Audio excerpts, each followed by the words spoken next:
Chapter 3. Bon Voyage. I like having time to plan ahead, like with last year's surprise party for Miss Torreno, the world's best third-grade teacher. I started baking cupcakes 2 weeks ahead and freezing them. Then I invited friends over to help frost and decorate them with brown, pink, green, and orange candies.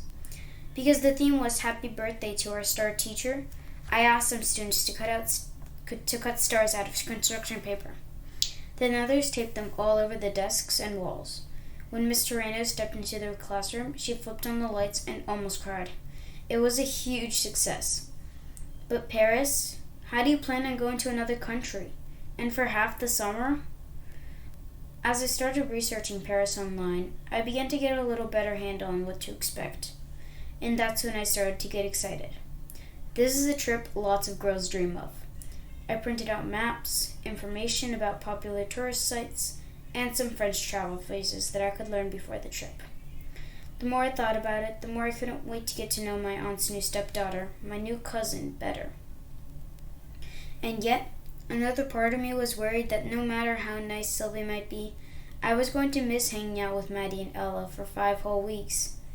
To make myself feel better, I started writing a packing list. My mom came into the kitchen and looked over my shoulder. You'll have to cut it down, Grace. 1 rolling suitcase each. But we're there for 5 weeks. We don't want to be tripping over our luggage, she said. We'll do laundry while we're there. My mom had been to visit Aunt Sophie once before, so I had to trust her. I packed tennis shoes, sandals, shirts, shorts, and skirts. Then Mom and I drove an hour north to Boston to get my passport and to shop, along with a travel guide, maps, and a French-English dictionary. We both looked for a few special outfits. After a couple hours of shopping, I gazed at my reflection in the dressing room mirror of a small boutique. I almost didn't recognize myself in the pink beret and matching skirt with a back bow. Leaning over, I smoothed out my t-shirt so I could read the words printed beside the Eiffel Tower. Paris, je t'aime. It means Paris, I love you, Mom said. It's perfectly lovely. And so French, I said, tilting my beret slightly on my head. Now I felt more excited than ever about the trip. I was ready. A few days before leaving, we shared a going-away barbecue dinner with Grandma and Grandpa. 5 weeks is a long time, Grandma said, her eyes getting watery. Just don't get any crazy ideas about living there. We've already lost 1 daughter to Paris, Grandpa added with a smile. It was hard to say goodbye that night. I was going to miss my grandparents so much. And then I started thinking about Josh and Dad. And my friends, too. As I stood by the window watching Grandma and Grandpa's car pull away, I swallowed a lump in my throat. The day before I left, I invited Maddie and Ella to a picnic near Brentwood Dam, which was just off Bridge Street. I didn't want my friends to forget me while I was away. Under a hot sun, we spread out a blanket between the old stone mill and the river. I sat down, closed my eyes, listening to the water rushing by. Grandpa once told me that the Black Stone is the fastest flowing body of water in America, next to the Niagara Falls. I tried to memorize the sound. Would I miss it while I was in Paris? I sighed and opened my eyes. 3 kayaks made their way downstream below the dam, bright red against the sparkling water. They look like rubies, I said, when I took my first bite of my peanut butter honey sandwich. Yeah, Elle said, beautiful. Speaking of beautiful, said Maddie, turning to me, you're going to see so many amazing things in Paris. You're going to have to send us photos and emails.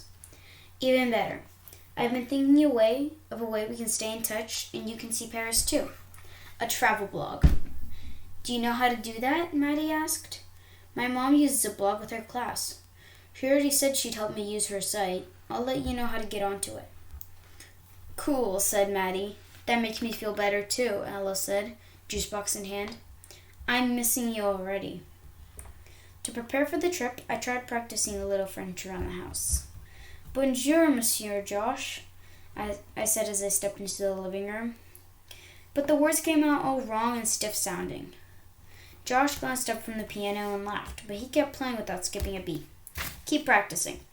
His fingers found their way around those piano keys as easily as mine worked with in the ingredients in the kitchen.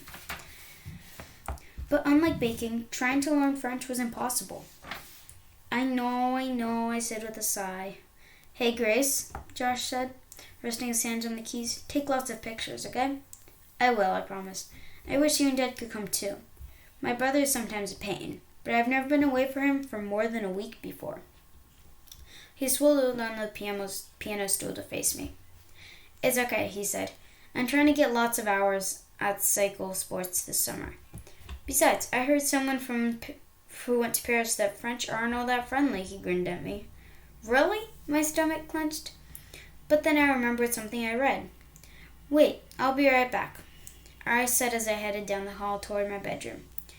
Armed with my travel book, I raced down to the living room where Josh was now playing with a new melody. Okay, here's what I found. It says that Parisians are sticklers for politeness, and exchanging formal greetings like hello, goodbye, and thank you. As I scanned the next paragraph and tried to summarize, Americans, this book says, that are so casual when it comes to manners that we seem impolite to Parisians. Josh brushed his hair out of his eyes and looked up. Huh? So it helps to start with a simple hello or bonjour. I struggled with the jour part. And always say thank you or merci. Nice. I think you're fluent, for sure. At least I'm trying, I said in my own defense. Plus, they call men and boys monsieur. And then women, madame, and girls like me, I flashed him an exaggerated smile, mademoiselle. So, it sounds like the French just have little different ideas about manners than we do, mademoiselle. Josh said with a wink. Exactly, monsieur, I said politely. I closed my book and I did a little curtsy and danced out of the room. When on June 27th finally arrived, Dad and Josh dropped us off at Boston's local international airport.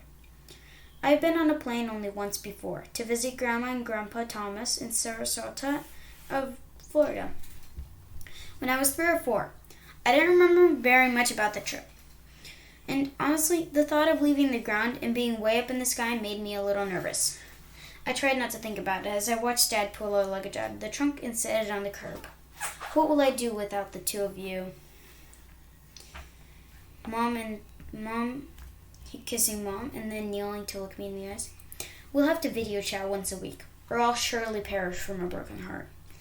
Dad, you're silly, I said, but when tears budded at the edge of his blue eyes, a big lump of sadness slipped in my throat. I wouldn't see him or Josh for a long time. I blinked back tears of my own and gave him my biggest hug. When Dad stood up again, he squeezed my shoulders and said, You have a wonderful time in Paris, Grace. And also, take care of her mom while she's taking care of everybody else. Deal? Deal, I said. While Dad and Mom gave hugged goodbye, Josh gave me 2 soft fist bumps to my shoulder. Have a blast, but make sure you come back soon. He said, no staying there like Aunt Sophie did. Don't worry, I said, and then I wrapped my arms around him while I pressed my face into his chest. A little bit of French I'd been using at home must have rubbed off, because when Mom and I wheeled our suitcases away from the car, Dad and Josh sent us off with waves and bon voyage. Au revoir, I called back before being swallowed up in the airport's revolving door. I had never seen so many people bustling around, headed to every corner of the earth. I wanted to know where everybody was going, but at the same time I didn't want to get separated from Mom, so I stuck close to her as we headed through the long security line. When we reached the security guard, we showed her our passports and boarding passes. When Mom removed her shoes and put them on the conveyor belt from her shoulder bag, she removed her laptop and set it in a plastic bin on the conveyor belt. I tried to follow Mom's lead. I removed my tablet and phone from my backpack. She shook her head. No, those can stay in your bag. Shoes off? Again, she said no. Kids under 12 can keep them on. Just set your backpack in the bin, Grace. So many rules. I was going to make a mistake.